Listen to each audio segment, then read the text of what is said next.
Namo Tassa Bhagavato Arahato Namo Sambuddhassa Namo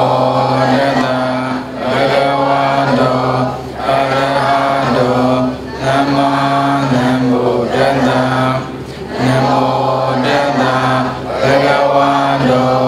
Arahato Namo Sambuddhassa Adivana Balane, Pandita Devana. Pandita Adishi de Sude, Ludia, Chichang Upiapude, Uza Sa, Uza Nea. Amida Buzane, Dema Buza. Aliuro Didwa Babi. Pisigo, Luyin, Amida.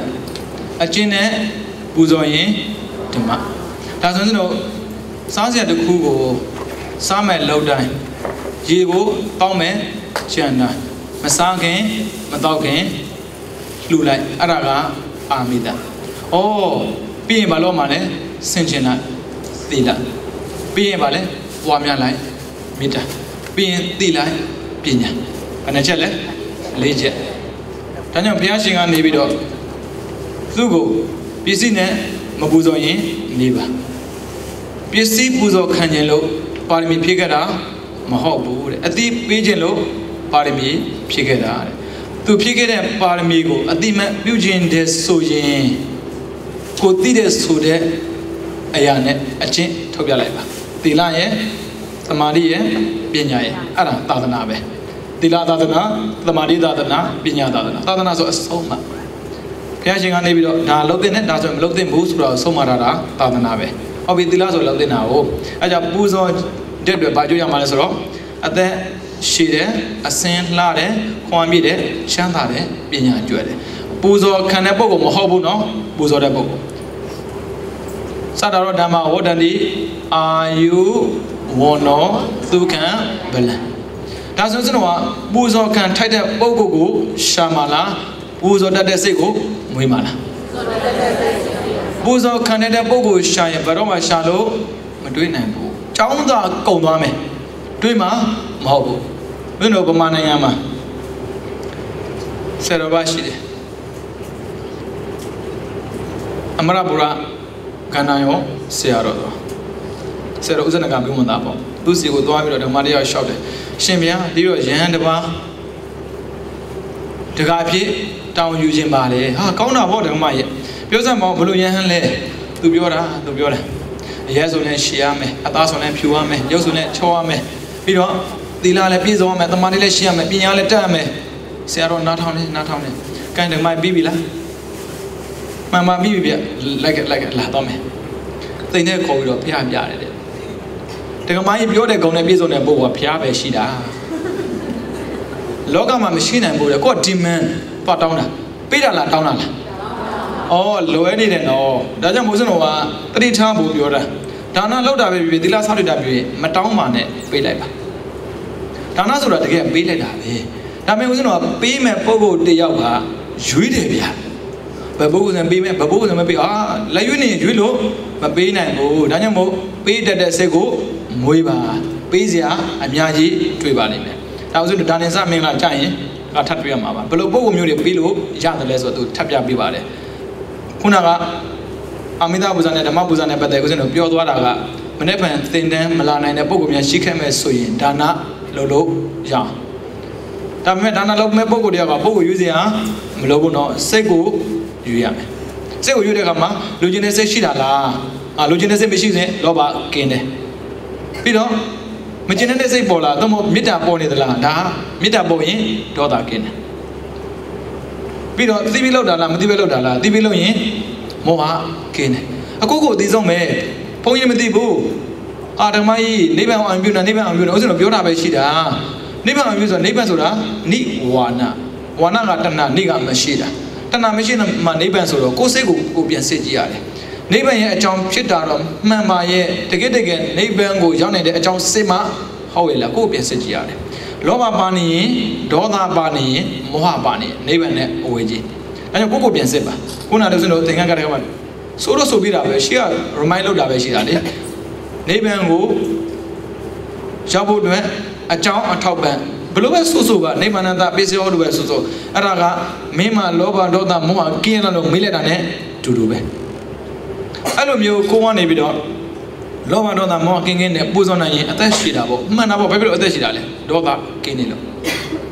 ဘာဖြစ်လို့စဉ်းစားတာလဲဒေါသမရှိလို့ဘာဖြစ်လို့ခွန်အားရှိတာလဲအသိဉာဏ်ရှိလို့ဘာဖြစ်လို့ချမ်းသာတာလဲလောဘမရှိလို့ဘာဖြစ်လို့ပညာကျွတ်တာလဲမောဟမရှိလို့ပေါ့ဟုတ်တယ်မလားဩဒါဆိုရင်ဗုဒ္ဓဝါဒကပြောတဲ့နေရာမှာအကြောင်းမပြောတာတော့မဟုတ်ဘူးအကြောင်းနဲ့ပြောတာဒါကြောင့်ဒါရတယ်ဒါဆိုရင်ပူဇော်တဲ့ပုဂ္ဂိုလ်ရှိခိုးတဲ့ပုဂ္ဂိုလ်ရှိခိုးခံတဲ့ပုဂ္ဂိုလ်ရွေးစရာမလိုပူဇော်ခံထိုက်တဲ့ပုဂ္ဂိုလ်ရွေးစရာမလိုဘူးဒါဆိုရှင်များရဲ့တခိနေရဆိုတဲ့ဂုဏ်နဲ့ပြည့်စုံတဲ့ရန်တွေမရှိဘူးလားရှိတာပေါ့ဒါပေမဲ့စာနာထိုးထားတာမဟုတ်ဘူးလေဘယ်ပုဂ္ဂိုလ်အကတခိနေရအရတမရတကိုရပြီးတော့ရဟန္တာဖြစ်နေတဲ့ပူဇော်အထူးခံထိုက်တယ်လို့ဘယ်သူပြောမှလဲဓမ္မတို့တကားတို့လာကြငါတော့ကိလေသာကင်းစင်နေပြီဟေးလာလူကြအဲ့လိုပြောမလားပြောရင်မဟုတ်လို့အဲ့ဆိုမပြောဘူးဆိုကြတဲ့ကဘာပဲပြောမင်းကုန်းဆရာတော်ပြောတယ်လို့ပူဇော်တတ်ဖို့လိုအပ်တယ်ဘလောက်ပဲကိုယ့်ရဲ့စိတ်ထဲမှာမကြည့်တဲ့ဘုန်းကြီးဖြစ်နေပါစေဘုန်းကြီးတို့မမြင်တဲ့အတန်ကလို့မြင်ဟုတ်မလားလူရဲ့ဘုန်းကြီးအတူနဲ့ပြောကြတာဘုန်းကြီးသာအတူဖြစ်မဲ့လူကတော့အတူမဟုတ်ဘူးဒါပေမဲ့ဘုရားကိုအတူလို့ဘယ်သူမှမပြောရဘူးဒါကြောင့်ဘုရားရဲ့ရုပ်ကိုရုပ်တူလို့သုံးတယ်ရုပ်အစစ်မဟုတ်ဘူးအတူကိုတော့ရှိခိုးနိုင်သေးရင်အတူကိုတော့မှန်ပြီးလှူနိုင်သေးရင်အစစ်ကိုလှူနိုင်စရာမလှူနိုင်စရာအကြောင်းမရှိဘူးနော်ဒါတတိထားဖို့ပြောတာငါတို့ကဒါမျိုးဆိုမလှူဘူးတဲ့မလှူနေပေါ့သူ့မှာရှိတဲ့လောဘဒေါသမောဟမကင်းအောင်ပဲဖြစ်မှာပေါ့ဟုတ်တယ်မလားတချို့ကမာနတစ်ခွဲသားနဲ့သွားလောက်တယ်ဒါဆိုရင်မင်္ဂလာတရားတော်မှာနောက်တစ်ဆင့်တက်လာရင်တော့သိမှာပေါ့နော်ဒါမတက်နိုင်ခဲ့တဲ့ပုံများရှိမဲ့ဆိုရင်ပုံကို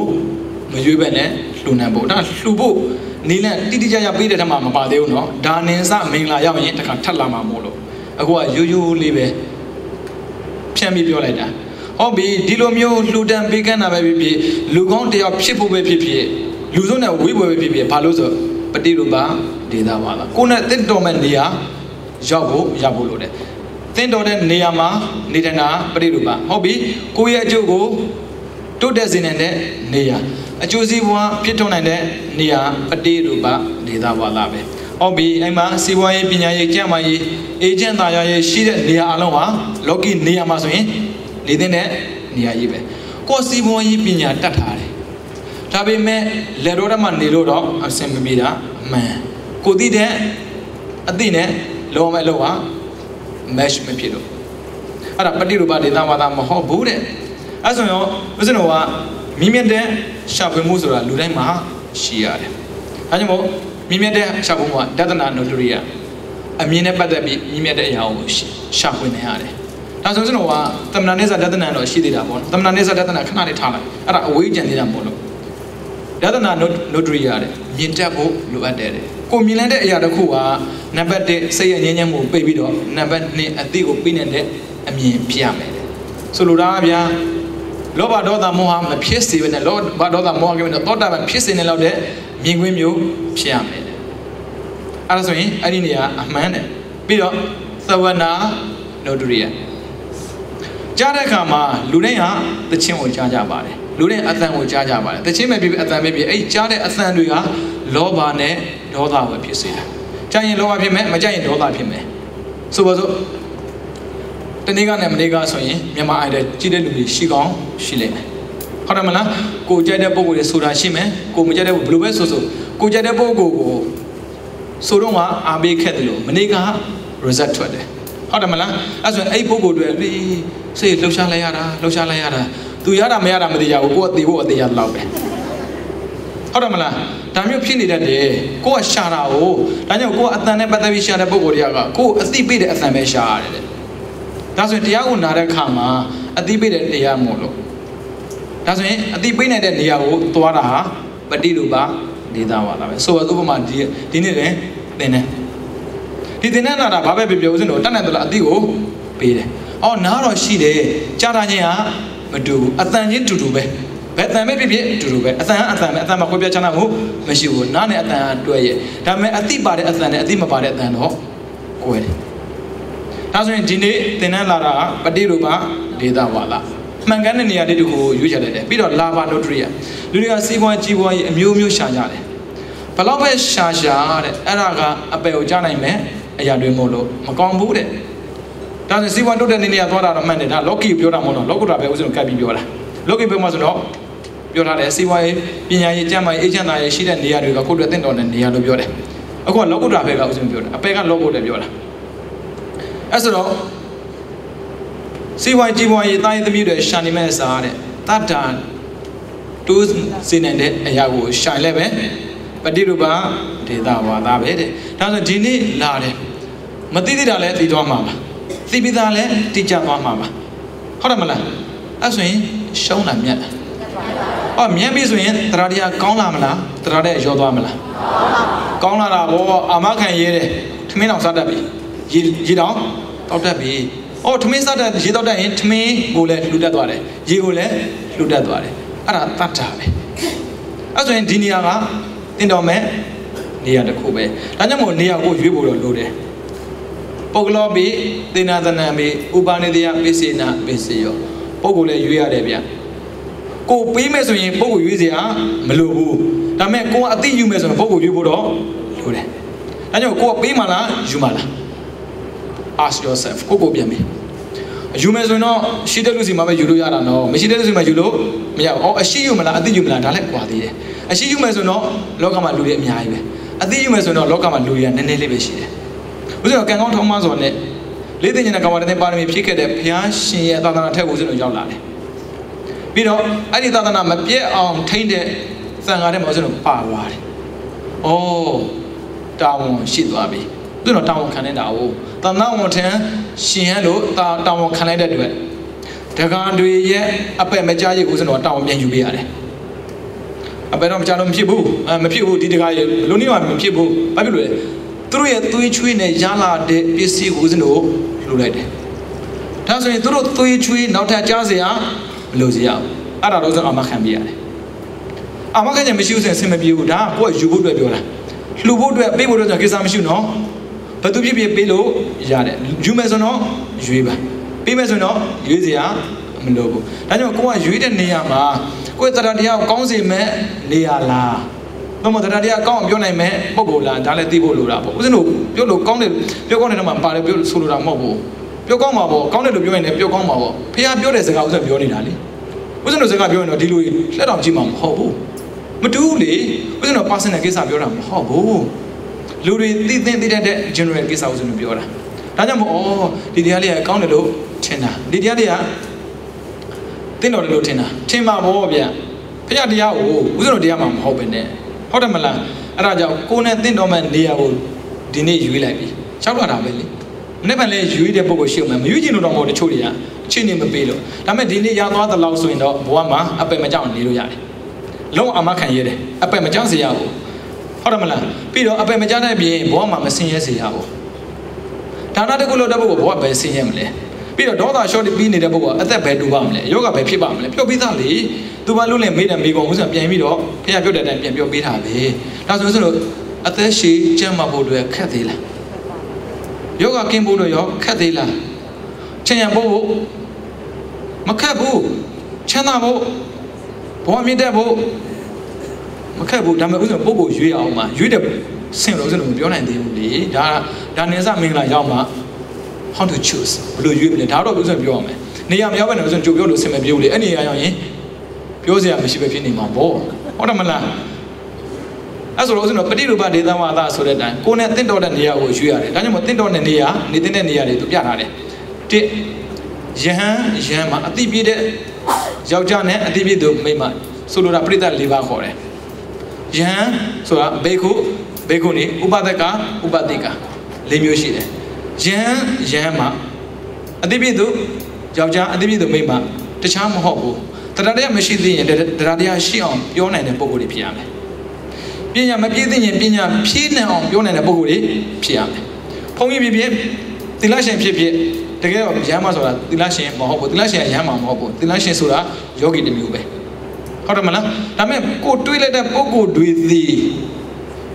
တရားတရားမရှိရင်တရားတရားရှိအောင်ပြောနိုင်တဲ့ပုံကိုဖြစ်ရမယ်ပညာမပြည့်သိရင်ပညာဖြည့်ခြင်းတဲ့စိတ်ပေါအောင်ပြောနိုင်တဲ့ပုံကိုဖြစ်ရမယ်ပြီးရင်ဝိရိယအကောင်းအောင်ပြောနိုင်တဲ့ပုံကိုဖြစ်ရမယ် အဲ့လိုပြောနိုင်တဲ့ပုဂ္ဂိုလ်ကကိုယ်တွဲနေတဲ့နေရာပဲဘာဖြစ်လို့ဆိုပြင်းတဲ့ပုဂ္ဂိုလ်ကဝိရိယကောင်းလာတယ်အပေကြားမဲ့ပုဂ္ဂိုလ်ကအပေကလောသွားတယ်တန်တရာလည်းမဲ့ပုဂ္ဂိုလ်ကနိဗ္ဗာန်ရသွားတယ်လေအဲ့ဒါကြောင့်အသိရှိတဲ့ပုဂ္ဂိုလ်တွေရှိတဲ့နေမှာနေပါတဲ့ဒါပေမဲ့မလုပ်ဘဲနဲ့မရဘူးလေအဲကြောင့်ပုံညာကရိယာဝတ္ထု7ပါးပုံညာကရိယာဝတ္ထု7ပါးဆိုကုသကောင်းမှုလုံးနေတဲ့နေရာဒါလည်းမှန်တယ်ပဲဗျာဟာလူပဲကုသကောင်းမှုလုပ်လို့ရမှာပေါ့မထင်တဲ့ပြုတ်ဗမာနိုင်ငံမှာလေထမင်းကိုဘယ်လိုစားအမှန်မသိတဲ့ပုဂ္ဂိုလ်တွေရှိတယ်ဗမာနိုင်ငံမှာညဘယ်လိုအိမ်မှန်မသိတဲ့ပုဂ္ဂိုလ်ရှိတယ်ဗမာစစ်ပွဲကြမှာနေတဲ့ပုဂ္ဂိုလ်တွေဦးဇင်းတို့ဗမော်နဲ့မြကြီးနားတင်းနှံတော့ဘူးလေမြကြီးနားတော့ဗမော်ဆင်းတာလမ်းစီဟိုကမှားလိုက်တယ်ရှင်များလမ်းမှာကားမရပါနဲ့ဗျာမသိဘူးလေသူတို့ပြောလိုက်တော့တမျိုးပေါ့မသိဘူးကြောက်လည်းမရှိလမ်းလည်းမရှိဆင်းချလာတာလိုင်းစားရပါတွေ့တယ်ဒါပေမဲ့3နိုင်ကြောမောင်းအောင်တော့ဒီလမ်းကြီးရွာတွေအများကြီးပဲလူတယောက်မှမရှိဘူးအော်ဒီလူတွေပုံညာကရိယာဝတ္ထုနဲ့ပတ်သက်ဒါနသီလဘာဝနာလုပ်ရမယ်ခွင့်ရမရှိဘူးခင်ဗျာလူဖြစ်နေကိုယ်ကံကောင်းလို့ပန်ဝန်းကျင်ကောင်းနေတာဆိုပါဆိုစင်တို့ကံကောင်းဆုံးကစင်ကာပူပဲဗမာနိုင်ငံမှာလိုက်ရှာပြီးဖူးရမယ်ဘုန်းကြီးတွေဒီမှာရှာပြီးပူးစရာမလိုဘူးဟုတ်တယ်မလားသိကံကောင်းတဲ့လူတွေကိုယ်ကံကောင်းတော့ကံကိုညံနဲ့သုံးတော့ကံနဲ့ပဲမနေနဲ့ကောင်းတဲ့ကံကအချိန်မျိုးဟောင်းသွားမှာကံဟောင်းပြီးဆိုသုံးလို့မရပဲဖြစ်မှာဆိုလို့ပြောတာညံတော့လိုတယ်ဦးဇင်းတော်ကအခုဒီက training ပေးတဲ့ဆိုတာကကံကောင်းဖို့တော့မဟုတ်ဘူးညံကောင်းဖို့လို့ဦးဇင်း training ပေးတယ်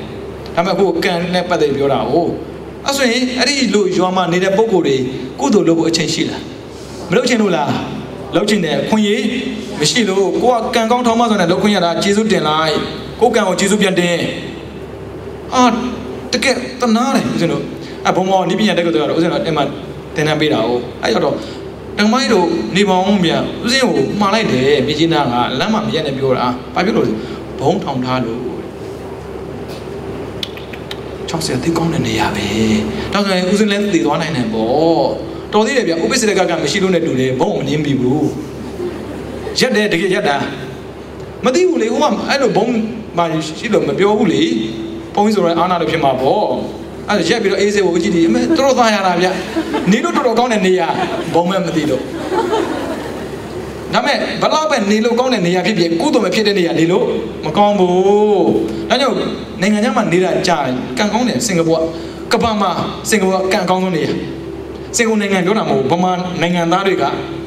ကဒီနေရာမှာနေတာမလို့စင်ကာပူနိုင်ငံလုံးဒီလိုလုပ်တာမဟုတ်ဘူးဗမာနိုင်ငံသားတွေလုပ်တာဗမာနိုင်ငံမှာတော့မရနိုင်တဲ့ခွင့်ရစင်ကာပူရတယ်ဘယ်လိုတင်းနဲ့ပို့ချဖို့ဆိုရင်ဟိုနေ့ချီပြီးသူတို့စောင့်တယ်တော့ရတယ်ဒီမှာဆိုတင်းနဲ့ခဏခဏလုပ်ပြီးလို့ရတယ်ဟောဆရာတော်အမျိုးမျိုးလာတယ်ကုသိုလ်ရေးခွင့်ဖြစ်ဖို့ခွင့်ရအများကြီးဒါဆိုရင်အမေရိကန်နိုင်ငံဆိုရင်ကောကုသိုလ်ကောင်းမှုလုံးမနေရကောင်းမှမဖြစ်နိုင်ဘူးလားအပေါ်ပြန်ကြည့်ရန်လည်းမရှိဘူးမှန်ကန်တဲ့အသည့်ကိုပေးမဲ့သူမရှိဘူးကုသိုလ်လုပ်တဲ့နေရာတခုတော့မှန်တယ်ဒါပေမဲ့တန်ត្រာပြအောင်ပြောမိတဲ့ပုဂ္ဂိုလ်မရှိဘူးဒါကြောင့်ဦးဇင်းတို့ကအကုန်လုံး match ဖြစ်ဖို့တော့လိုတယ်ဦးဇင်းတို့ကံကောင်းထောင်ပါဆိုတဲ့သာသနာနဲ့ကြုံနေဘူးလားအမေရိကန်မှာနေတဲ့မြန်မာလည်းသာသနာကြုံခဲ့ဘူးတယ်ဒါပေမဲ့ situation ကလုံးဝခွာခြားသွားပြီဒါပေမဲ့စင်ကာပူမှာကျတော့အဲ့လိုမဟုတ်ပြန်ဘူးဗျာကျောင်းနေလည်းရှိတယ်တင်နေလည်းလုပ်ပေးတယ်ပြီးတော့တရားစခန်းနဲ့ရက်ရှိတရားစခန်းသွားမဝင်နေတဲ့ပုံကိုတွေဒီမှာအဆင်မပြေဘူးလားဒါဆိုရင်ဒီနေရာကကိုယ်တွေ့ပတိလိုပါ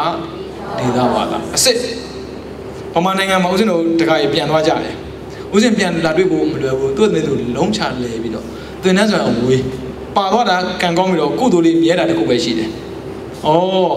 တော်သေးတယ်ဗျာဒီမှာနေတဲ့ပုံငါတို့မပြန်နိုင်သေးဘူးဘာမှမဝင်နေမနေနဲ့ငါတို့မပြန်နိုင်ပေမဲ့ကုသိုလ်ကိုကြံ့ကြံ့ဖမှန်လုံးနိုင်သေးတယ်လို့တွေးပေါ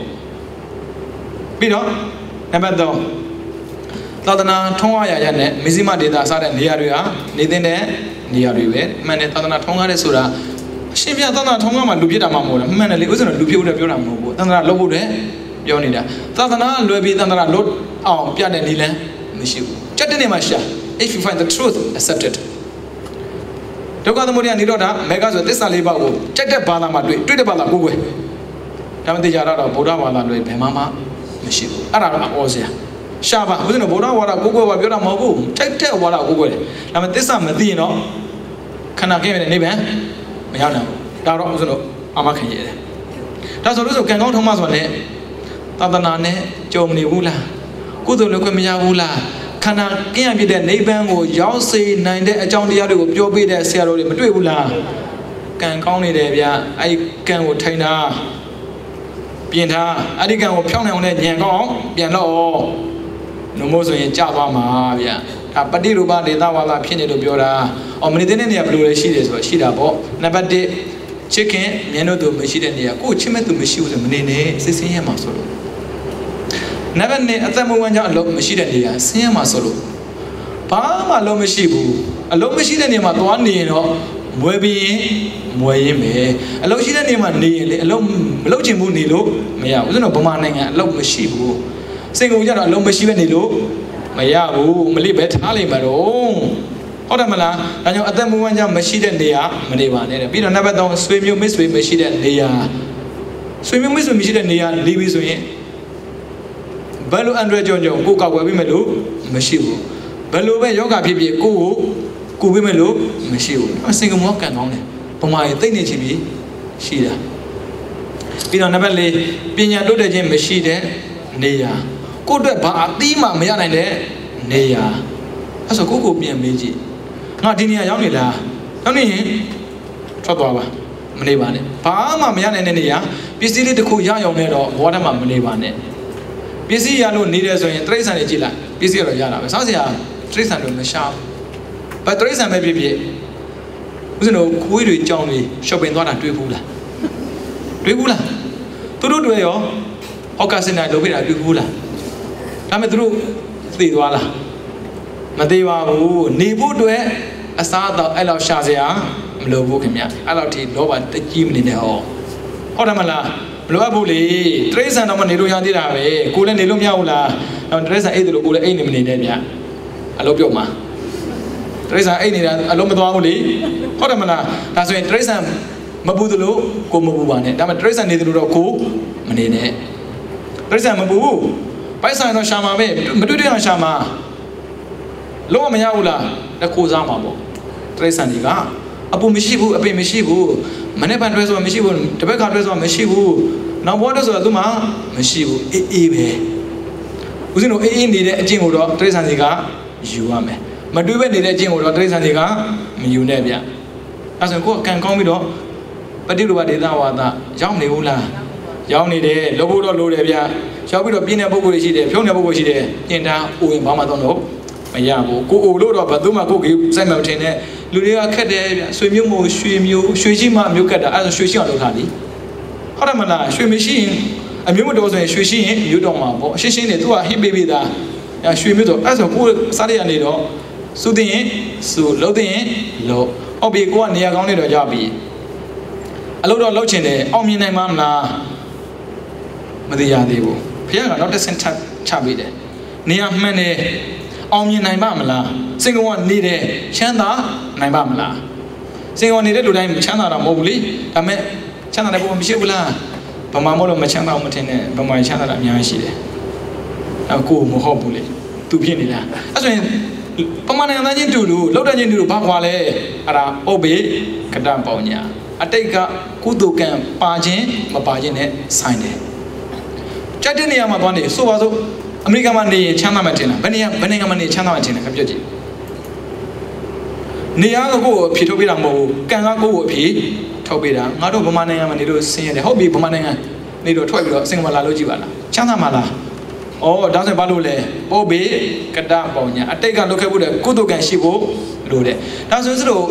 ကံမှာပြန်ကြည့်တဲ့အခါမှာဒေတာဓမ္မဝိရိယရှိတယ်ဥပပိစ္ဆရှိတယ်အပရပရိယရှိတယ်ဒေတာဓမ္မဆိုဒီဘဝမှာအကျိုးပေးမှာဥပပိစ္ဆဆိုတာဒုတိယဘဝမှာအကျိုးပေးမှာဒါဥစဉ်တွေးစရာမလိုဒီဘဝမှာအကျိုးပေးဖို့လည်းဥစဉ်တို့ရဲ့အလုံးမဟုတ်ဘူးဘာဖြစ်လို့လဲကိုတွေးတဲ့ပုဂ္ဂိုလ်ကအနာဂတ်နဲ့မဟုတ်သလိုကိုယ့်ရဲ့စိတ်ကလည်းအဲ့လိုဒီပြသတဲ့ထက်မှာကိုမပါဘူးဒီဘဝမှာရမယ့်အကျိုးဥစဉ်မေးထားလိုက်ပြီးဥပပိစ္ဆနောက်ဘဝမှာရမယ့်အကျိုးတွေမှာဥစဉ်တို့မဆိုင်သလိုပဲအဘက်ကလုတ်ကိုလုတ်မယ်ဆိုရင်အမခံချက်မပေးဘူးအဘက်ကြားမယ်ဆိုလည်းသူမပြောထားဘူးကြားနေကြမယ်လုတ်ချင်လည်းလုတ်မယ်အဲ့ဆိုဘာကံရှိတယ်အပရာဒုရိယခေါ်တယ်ဘဝတစ်ခုကလုတ်ခဲ့တဲ့ကုသိုလ်ကံတွေရှိတယ်ဒါဆိုရင်ဘဝတစ်ခုကလုတ်ခဲ့တဲ့ကုသိုလ်ကံရှိမရှိသိကျင်တယ်ဒီဘဝမှာကြိုးစားကြည့်ဒီနေ့ time နေနဲ့လူတွေမှာခွင့်ရရှိတယ် you do have a choice or you do have a chance ရွေးချယ်ခွင့်ရှိတယ်ကံလည်းရှိတယ်ဒါကြောင့်အတိတ်ဘဝကပြုလုပ်ခဲ့ဖို့တဲ့ကုသိုလ်ကောင်းမှုပြည့်စုံတာဒီဘဝမှာပြုလုပ်စေကုသိုလ်နဲ့ပြ ပြေဆုံးတာဟာဘာဖြစ်လဲပုတ်ပေကတပုံညာပဲဒါဆိုရင်အတိတ်ကုသကံရှိမရှိသိကျင်နေဆိုဒီဘောမှာကုသလုပ်ကြည့်ရတယ်ကုသမလုပ်ဘဲနဲ့ကုသပေါ်မလာဘူးဟုတ်တယ်မလားယတနာကိုမပေါ်ဘဲနဲ့ယတနာပေါ်ဆိုထုံးစံမရှိဘူးလေပြောမှာပေါ့အမလီဆိုင်မှာယတနာအများကြီးကိုလည်းမဆိုင်ဘူးအဲ့ဒါဆိုင်တဲ့လူတွေပဲဆိုင်တာဟုတ်တယ်မလားငကတစ်ခုသိန်းတရာကြည့်ပြီးပြင်သွားတာကိုနဲ့ဆိုင်တာသူများတူတော့တာမကိုနဲ့မဆိုင်ဘူးဒါကြောင့်ကိုကနေပြီးတော့ကုသကံကိုပြန်မွေးယူရတယ်အော်ဒါဆိုရင်ဦးဇင်းတို့ပြောခဲ့ပြီးသားကုသမွေးတဲ့နေ့ကခုနကပူဇန်ပူဇန်နဲ့မှာအာမိဒနဲ့ဓမ္မဥစ္စာမပြောဘူးလားဒါဥစ္စာတို့ practice လုပ်တာပဲတကယ်လို့မြင်အားအတိတ်ကကုသကံရှိနေမယ်ဆိုရင်အခုကုသနဲ့ mix အောင်ပြလိုက်တာအဲဆိုရင်အခုက try hard ကြိုးစားလိုက်တယ် you can be anything ဘာမဆိုဖြစ်နိုင်တယ်ဒါပေမဲ့တတိထားဘောကသူ့လိုဖြစ်ချင်တဲ့စိတ်တော့မမွေးနဲ့သူ့လိုတော့ဘယ်တော့မှဖြစ်မှာမဟုတ်ဘူးသူ့လိုတော့လုပ်လို့ရတယ်ဆိုတော့ဘေးကလူငါဖြစ်ချင်တယ်ဘယ်တော့မှဘေးကမဖြစ်ဘူးဘေးကဆိုတော့ကပောက်မှာတယောက်ပဲရှိခဲ့ဘူးလားနောက်ထပ်လည်းရှိမှာမဟုတ်ဘူးဒါပေမဲ့သူ့တဲ့ချမ်းသာတဲ့ပုံကမရှိဘူးလားသူ့လိုချမ်းသာတဲ့ပုံကမရှိဘူးလားဘေးကလားမဟုတ်ဘူးလေဒါကြောင့်သူ့လိုဖြစ်ချင်တဲ့စိတ်တော့မမွေးနဲ့ဗျဒါပေမဲ့သူ့လိုချမ်းသာအောင်စိတ်ကိုတော့မွေးလို့ရတယ် you can't be me I can't be you ဒီတခါရေဦးစင်းမဖြစ်နဲ့ဦးစင်းလည်းဒီတခါမဖြစ်နိုင်ဘူးလေဒါပေမဲ့ဦးစင်းလုံးတဲ့အလုပ်တွေတခါလုံးလို့မရဘူးလားသီလားသမာဓိပညာဆိုမရှိဘူးလားအော်အဲ့ဆိုရင်ဦးစင်းလုံးတယ်လို့လုံးလို့ရပါတယ်ဦးစင်းဖြစ်တယ်လို့ဖြစ်ချင်မှာဖြစ်မှာပေါ့ဖြစ်ဖို့အတွက်ဆိုရင်တော့အချိန်တော့ယူရတယ်ဘုရားပြောထားတာရှိတယ်ဘုရားဖြစ်ချင်သလားပိစိကဗုဒ္ဓဖြစ်ချင်သလားသို့မဟုတ်ပဂရိတာကအကတာကစသည်ဖြစ်ချင်သလားသူမေးတယ်ဖြစ်ချင်တယ်ဆိုရင်လောဒါမဲ့အချိန်ကြီးအများကြီးပေးရတယ်ဘုရားဖြစ်ခြင်း၄သိချင်းနဲ့ကဝါရတဲ့အနည်းဆုံးပေးရမယ်ပိစိကဗုဒ္ဓဖြစ်ခြင်း၂သိချင်းနဲ့ကဝါရတဲ့အကတာကမဟာလောကဖြစ်ခြင်း၄သိချင်းနဲ့ကဝါရတဲ့ရိုးရိုးပဂရိတာကဖြစ်ခြင်းကဝါရတဲ့အဲ့လိုမဟုတ်ဘဲနဲ့ရိုးရိုးသစ္စာသိခြင်းဒီနေ့ကိုဖြစ်ချင်တာကိုဖြစ်ချင်တကယ်တော့တရားမှာပဲဘွဲလို့ချင်တော့အနည်းဆုံး14နှစ်တော့တရားမယ်မာစတာလိုချင်တာမဟုတ်သေးဘူးမာစတာလိုချင်နောက်ထပ်2နှစ်ထပ်ပေး PhD လိုချင်နောက်ထပ်ပေးလိုချင်ထပ်လုပ်ပေါ့မလိုချင်လုပ်စရာမလိုဘူးလေဒါဆိုကိုကိုလည်းပြန်ပေးရတယ်ငါပိစကဘုရားဖြစ်ချင်တာဘုရားဖြစ်ချင်တာမဟုတ်ဘူးရှော့ချလိုက်အကတာကမှတော့မဟုတ်မဆိုင်ဘူးမေးတော့မမေးနဲ့ကြားပဲကြားချင်တာချင်းချင်းနဲ့စိတ်မရှိဘူးအဲ့လိုကျင့်နေလားမမေးနဲ့ဦးစင်းလည်းမေးမကျင့်နိုင်ဘူးအဲ့လိုမကျင့်နိုင်လို့အခုဘုရားတဲ့အသက်ရှိနေတာအဲ့တော့ကျင့်ချင်းကြီးဦးစင်းတို့ဘုရားဖြစ်တာကြားပေါ့ဟုတ်တယ်ဘုရားတဲ့အသက်ရှိတာဟိုဘုရားပြိဋိနိဗ္ဗာန်ဆံသွားပြီ၄သိန်းကဘာလဲပြည့်ပြီးတော့လေပြိဋိနိဗ္ဗာန်ဆံသွားတာနှစ်ဘယ်လောက်ရှိပြီလဲ2561ရှိသွားပြီဦးစင်းတို့ကဘုရားတဲ့အသက်ဟာ2561နှစ်ရှိနေတာကုသိုလ်သက်မဟုတ်အကုသိုလ်သက်မတူဘူးဒါကြောင့်ဦးစင်းတို့တစ်ခါကျရင်ဖြစ်ချင်တဲ့စိတ်လေးတော့မွေးဖို့လိုတယ်ဘာဖြစ်ချင်လဲမေးတော့မေးကြည့်ပါဦးပုပ္ပိကတပုံညာအတိတ်ကကုသိုလ်ကြီးပါပြီးသားပါဒီဘက်မှာကုသိုလ်နဲ့မပေါင်းမိလို့ဒါဆိုကုသိုလ်ကိုကုသိုလ်နဲ့မြတ်ခေါ်ရတယ်နေတိုင်းကုသိုလ်လုပ်ရတယ်နေတိုင်းလုပ်ရင်ဘာဖြစ်တယ်ဆိုအာစိတ်နဲ့ကံတတိကအာဒေဝနာတတိအားကောင်းလာပြီဆိုရင်ဘယ်ဟာမှတားလို့မရဘူးဒါပေမဲ့တတိကနည်းနည်းလေးပပလေးပဲလုပ်တယ်နည်းနည်းမှနည်းနည်းလေးပဲ9မိနစ်တကယ်လို့ तू ကတဏှာရသားလုံးမယ်ဆိုရင်မြန်ကြီးပွားနိုင်တယ်ဒါပေမဲ့တဏှာမလုပ်ဘူးလေ9မိနစ်အဲ့ဆိုရင်တနေ့မှတဏှာလုံးမှကြီးပွားမယ်ပုံကိုတယောက်ကတနေ့မှ9မိနစ်ပဲလုပ်မယ်ဆိုရင် तू ဘယ်နှစ်ရက်လုပ်အောင်မလဲ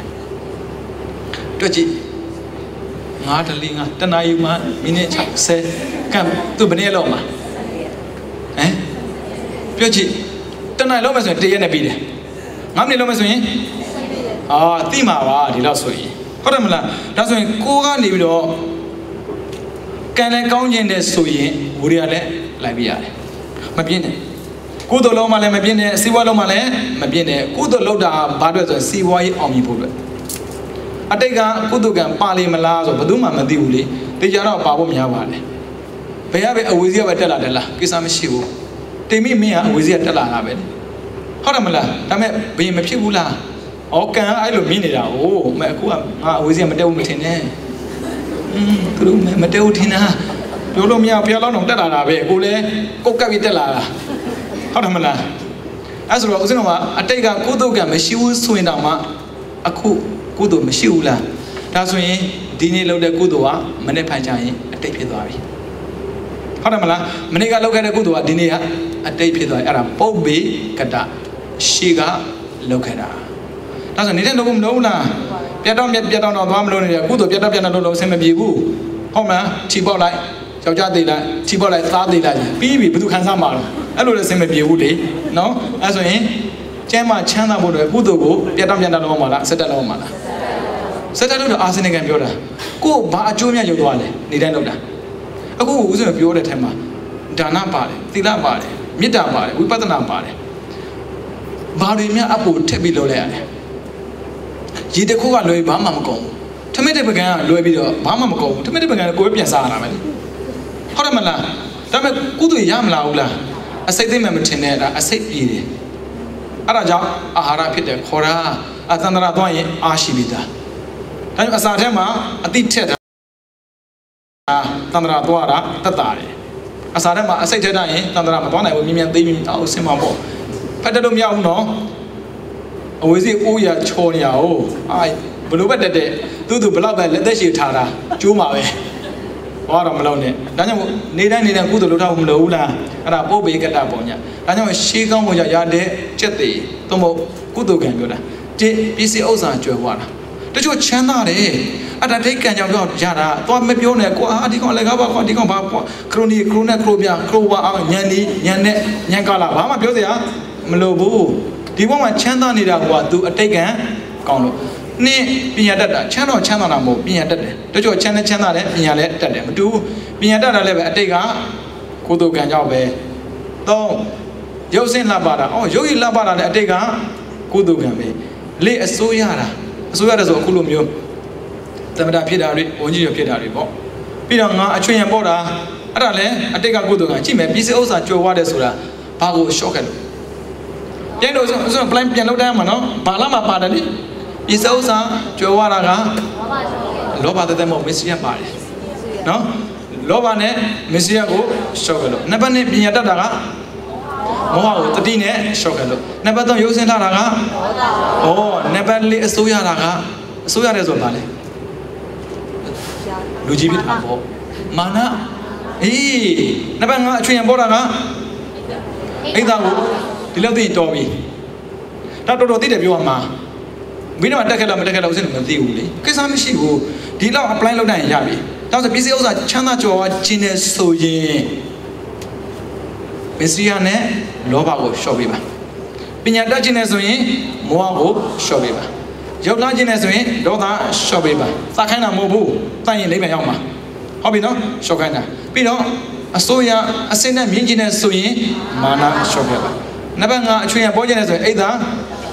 လောဘမပါဘူးလားဒေါသမပါဘူးလားပြီးတော့မောဟမပါဘူးလားထူးထူးဆန်းဆန်းပြဒေါသထဲမှာအိဒါရောမစ္စရိယရောဒေါသရောပါတယ်လျှော့ရမှာဟုတ်တယ်မလားအိဒါမစ္စရိယနဲ့ပေါင်းပြီးလျှော့တာလောဘလေးကပ်ပြီးလျှော့တာအဲကြောင့်လောဘဒိဋ္ဌိမာနမှာလေလျှော့လို့ရတာမာနပဲဒိဋ္ဌိလျှော့လို့မရဘူးဒိဋ္ဌိကကျင့်မှရော့မှာဒီနဲ့လျှော့လို့မရဘူးဒါဆိုရင်အဲ့ဒီကုသိုလ်ကံတွေကလုံးယူထားတာလားသို့ရတာလားမဟုတ်ဒီဘဝမှာလုံးယူတာမဟုတ်အတိတ်ကလုံးတာလေဒီဘဝမှာပြောတာအတိတ်ကံကြောင့်ရတာဒါဆိုရင်ချမ်းသာတဲ့ပုဂ္ဂိုလ်တွေ့ရင်ဒါပဲပြင်တဲ့ပုဂ္ဂိုလ်တွေ့ရင်ရုံတဲ့ပုဂ္ဂိုလ်အစိုးရတဲ့ပုဂ္ဂိုလ်အလကားပါကွာမဲလိမ်ပြီးတက်တာဘယ်လိုပဲဖြစ်ဖြစ်ကိုသွားလိမ်ကြည့်ပါလားကိုဆိုမရဘူးသူနေလို့ရတာအဲ့ဒါကိုလာမင်းပြောပြီးတော့အမျိုးလိမ်တာဘာမပြောပါနဲ့အိတ်သားကိုဘတော့မှမမွေးပါနဲ့သူဘလို့ရဒုံနဲ့ပြေလို့ရခဲနဲ့ပြေလို့ရတနနဲ့ပြေလို့ရဘာပဲရသူရရင်ကိုချင်းနဲ့လားဘာဖြစ်လို့ကိုမမရလားမင်းကိုသွားလိမ်ကြည့်ပါလားကိုဆိုဖန်ခံရမှာမတူဘူးနော်တချို့ရှိတယ်ချမ်းသာကြွယ်ဝတာမလေးခရိုနီတွေခရိုနဲ့ပြောတာကိုသွားနဲ့ကြည့်ပါလားကိုနီးကြည့်ပါလားထောင်ထဲမှာထောင်နှန်းဆန်ရမှာမတူဘူးအဲ့ဒီကံဦးဆိုတော့ပြန်ပြီးကြည့်ရမှာဘာဖြစ်လို့သူတို့ကြတော့မကောင်းတာလုပ်ပေမဲ့ချမ်းသာပြီးအခုဒီဒုက္ခမရောက်သေးတာလေဒါလေးလည်းသိဖို့လိုတယ်ဗျမသိလို့မရဘူးလေဒါပေမဲ့ကိုလုံးရင်မရဘူးလေခိုးမကြံတာနဲ့တည်းမဲ့ဖန်ခံနေရပြီလက်ထက်မှာအော်တိုမတူဘူးလေသူကန်နဲ့ကိုကန်တူလားသူတို့များလေချမ်းသာလိုက်တာပြောမနေနဲ့မောင်းသူမဲ့ကားဗမာနိုင်ငံထွင်းတာပထမဆုံးကဘာမလေးမောင်းသူမဲ့လေရင်ကိုထွင်းတာဗမာမဟုတ်ဘူးမောင်းသူမဲ့ကားကိုထွင်းတာဘယ်ပြည့်နေလဲပေးဥစ္စာကညာနာမှာလိုင်စင်ဝင်ရတာပဲဒီကအဲ့ဒါမောင်းသူမဲ့ဖြစ်သွားတာတာမန်ကန်တော့မဟုတ်ဘူးသွားတော့အပြစ်မပြောနဲ့အဲ့ဒါသူကန်တော်ကောင်းတယ်အကုသိုလ်အလုံးကိုဖုံးနေတော့တက်တီသူကန်ကောင်းခဲ့တာဒါပေမဲ့လူရမကျေနပ်ဘူးလက်ကားမခွတ်ပါအဲ့ဆို तू အကုသိုလ်ဖြစ်တာကိုအကုသိုလ်ဖြစ်တာလား तू အကုသိုလ်လို့ तू အကုသိုလ်ဖြစ်တာကိစ္စမရှိဘူးဟုတ်တယ်မလား तू အကုသိုလ်လုပ်တာကိုက哦，打苦啊，我来多看他，打别没好不，来别，米浪的我多一多空差的，米别没过别，啊，我都过多看过看不，但是不被给他帮人家说的呢，我说那么过多看西不漏了，过多看把我们来接到了就是，计划不没落不，这就是你过得就是的，你家家就是的，他没到那么慢的不过去的，过。tu nak saya yang itu tak, oh ngah tu tak bui ku tu kan, kau nak ben, di lawan Cina ni, apa tuan Cina, ngah mami bang, macam ni, kau semua biar tinggi, awak lu Cina, ada mak kau tak ada, kau semua biar apa tak Cina, ngah mami tu, baru mami mampu, semua biar, awak Cina, semua biar, aku usun apa mana ni, semua biar ni, apa Cina semua biar apa, tu lu jalan semua biar, ngah lu jalan semua biar, semua biar apa tuan Cina, kau semua biar apa, semua biar apa je, kau semua biar apa, orang mana? And don't compare with another. The man never compare. If you do so, you don't compare with me, you assent yourself. Go goes over a bit. I think I go to Gambida. Go load up my manoda. Can I come ladder? I don't go go so on and do that. Eh, big in your Mandavia. And you go to Masoga, Mijava. Come on, Kamabaula. Kambare, the woman being Tana and Pomalome, did not Pomalome. Tamari le pomelome, pinya le pomelome. Ai pomelo de tama, dana pomelo de due. Ateka dana can akoi, then the dana the point, the woman chaname. Ateka tila can akono, the woman tila manoi, jamai down on me pime. Ateka tamari balo, the woman tamari, what are the doing, Zamimiame. Ateka pinya balo, the woman pinya the point. Aria, Mimian pime. Shishini. Malona Mipuli, Loma, Shema. 通常咩哩？咪生人冇話喎，生馬話嘛喎，定係呀生咩生你咬話你，咩生你咬話你，佢攞嚟話嘛咯，到生到過下冇過生嘛，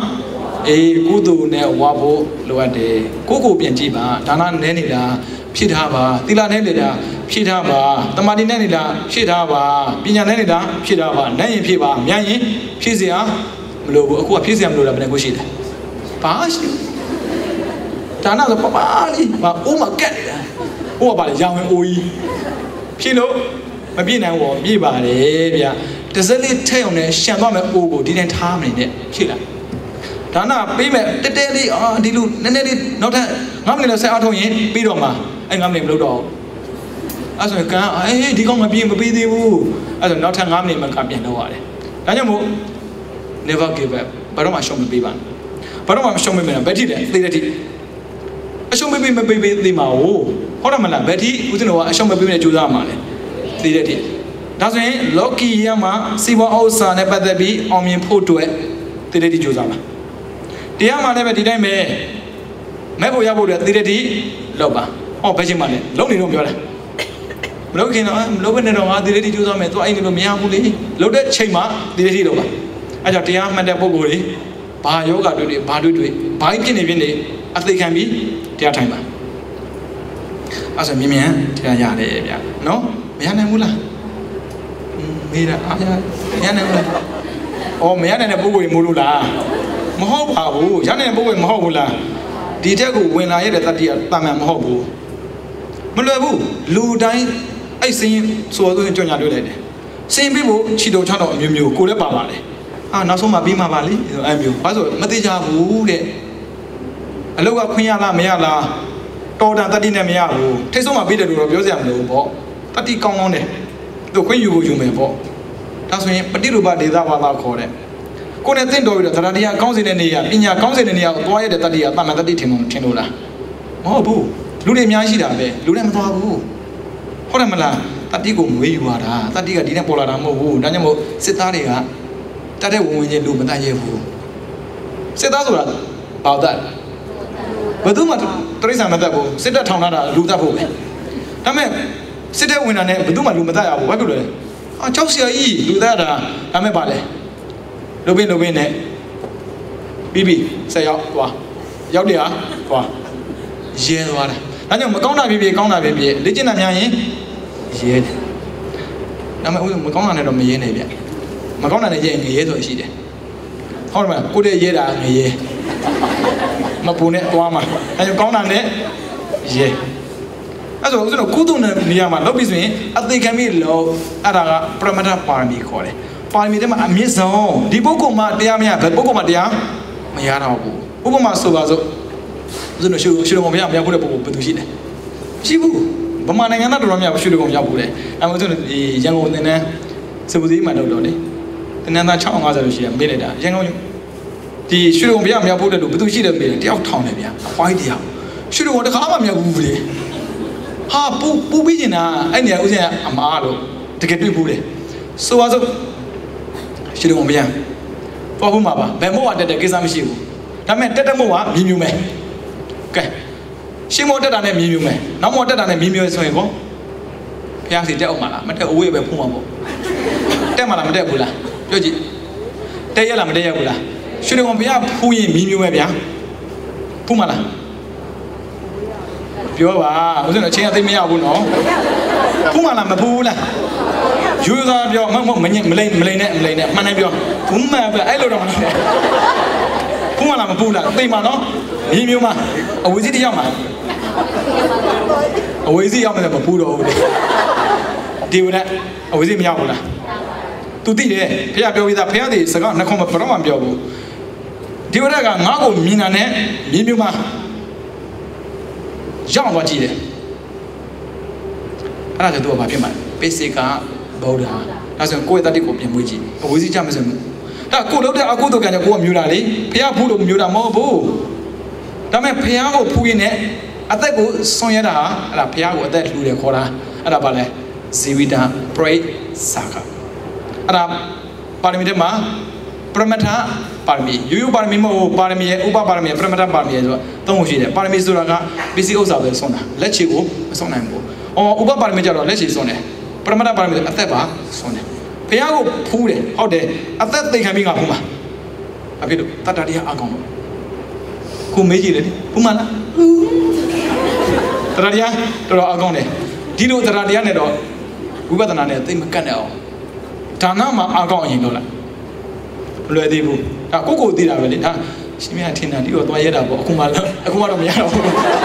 အခုမှတော့မရတော့ဘူးအဲဆိုတော့အသက်သိခံပြီးတရားကျင့်ပါလားမေးကြည့်တရားကျင့်လို့သိမယ်ဆိုတော့မကျင့်ဘူးလေအဲဆိုရင်သိကြတယ်မတရားဖြစ်တဲ့နိဗ္ဗာန်မရောက်သေးဘူးအဲဆိုရင်တို့အရင်ဆုံးကောက်ွယ်ရမှာကအပယ်ပဲအပယ်ကအရင်ပဲနိဗ္ဗာန်ကအရင်သွားမဖွင့်တယ်နိဗ္ဗာန်ကဖွင့်တယ်ဘာလို့လဲဖွင့်ရမှမသိဖွင့်မဖွင့်တော့အပယ်ကဖွင့်တယ်ဝေါ်နဲ့ပါတော့အဲဒါဘာရင်ပေးရမှာလဲအပယ်ကရင်ပေးအဲဆိုရင်တရက်တည်းပေးရမှာလားနေ့တိုင်းပေးရမှာလားတရက်တည်းပေးလို့မရဘူးတခါရကြီးဟုတ်တယ်မလားအပယ်ကလေးချက်ရှိတယ်လေငရဲတရိစ္ဆာန်ပိဋ္ဌာသူလည်းကဲဟုတ်ပြီငရဲတကားကိုရောက်စေတာကဒေါသပြီးတော့ပိဋ္ဌာသူလည်းကဖြစ်စေတာကလောဘဟုတ်ပြီတရိစ္ဆာန်ဖြစ်စေတာကအဲဆိုကိုပြင်စေညအရာမခံဒီငါဘာတကားပေးပြီးပြီလဲဆိုလိုတာလောဘရှော့ပြီးပြီလားဒေါသရှော့ပြီးလားမောဟရှော့ပြီးပြီလားဒါမှတကားတစ်ခါပိတ်တယ်ခေါ်တာတကားပိတ်မှမသိဆိုရင်စိတ်ပူရတယ်ဗျာဦးဇင်းတော်ထွက်လာတယ်တကားပိတ်ပြီးသားမသိဘူးဆိုရင်သွားမယ်လမ်းကိုမဖြောက်ဘူးတကားပိတ်တာသိကြရင်အေးစိမဖြစ်ဘူးလားကိုเจ้าနေတော့မယ်သင်ပဲရောက်မှာလေအဖေရောက်မှာဆိုလို့မပူနဲ့တကားသာပိတ်တာအဲ့တကားဘယ်သူမှဖွင့်ပြလို့မရဘူးကိုဖွင့်တာလူတိုင်းမှာတကားတစ်ချက်စီရှိတယ်အဲ့တကားဘယ်သူဖွင့်ရမှာလဲကိုပဲဘယ်သူပိတ်ရမှာလဲအဲ့ဆိုညာတိုင်းပိတ်မယ်ဆိုရင်အဲ့တကားပိတ်မသွားဘူးလားလေးချက်ရှိတယ်ညာတိုင်းပိတ်ဖို့မလိုဘူးလားထောင်းဆန်းဘောဗျာကိုအိတ်ကန်တကားတော့မှဝင်တိုင်းပိတ်သေးတာပဲဟုတ်တယ်မလားဘာဖြစ်လို့တခိုးဝင်မှာဆိုလို့လေအဲ့ဆိုလို့တာဒုက္ခရောက်မှာဆိုလို့ပေါ့နေတိုင်းကိုဝင်တဲ့ချိန်မှာတကောက်ပိတ်ရင်အပယ်ကျနိုင်မှာတကောက်ကိုနေတိုင်းပိတ်ဖို့မလိုဘူးလားလိုတယ်အဲ့ဆိုထမင်းစားတိုင်းဘယ်ကမပိတ်ဘူးလားရေတော့တိုင်းဟိုဘက်တော့လုံးသေးတယ်ဟုတ်တယ်မလားအဲ့ဆိုမသက်တာဘူးလားဒါဆိုနေတိုင်းလုပ်တဲ့ကုသိုလ်ဘာခေါ်အဲ့ဒါကိုမင်္ဂလာတရားတော်နဲ့ပြောရင်ပုပ္ပိကတပုံညာတယ်ဗျစကားလုံးပြောင်းပြီးတယ်ပဋ္ဌာန်းစကားနဲ့ပြောဆိုရင်အာသေဝနာသတ္တိတယ်ပြီးတော့မှစကားနဲ့ပြောမှဆိုရင်အာစိတ်နဲ့ကံတယ်ဒီမင်္ဂလာတရားတော်ပြောရင်ပုပ္ပိဘယ်လိုပဲပြောင်းပြောအဲ့စကားအသိမသိကိုယ်လုံးမှန်နေဖို့ရည်ကြီးတယ်နော်အဲ့ဒါကြောင့်ဘဝရတဲ့အခါမှာဗျာဘာပဲဖြစ်ဖြစ်ဦးဇင်းတို့ဒုက္ခမရောက်ချင်ဘူးဆိုတဲ့ပုံကိုယ်တွေဒုက္ခကြုံကျင်တယ်ဆိုတဲ့ပုံကိုယ်တွေမှားတဲ့အမှားကိုတော့မလုပ်ကြပါနဲ့မှန်တဲ့အမှန်ကိုသာလုပ်ကြပါနော်အဲ့ဒါကြောင့်တရားချစ်ခင်သူတော်စင်များမိမိတို့နေ့စဉ်ရှင်သန်ရာကာလမှာကုသိုလ်မပြတ်ဘဲနဲ့ ကုသိုလ်ကိုထမ်းအောင်အကုသိုလ်ပြအောင်ကြိုးစားရင်းနဲ့ခန္ဓာကင်းပြီးတဲ့နိဗ္ဗာန်ကိုလင်းမြန်စွာရအောင်ကြိုးစားအားထုတ်နိုင်သောသူတို့ကောင်းများဖြစ်ကြပါစေကုန်သတည်း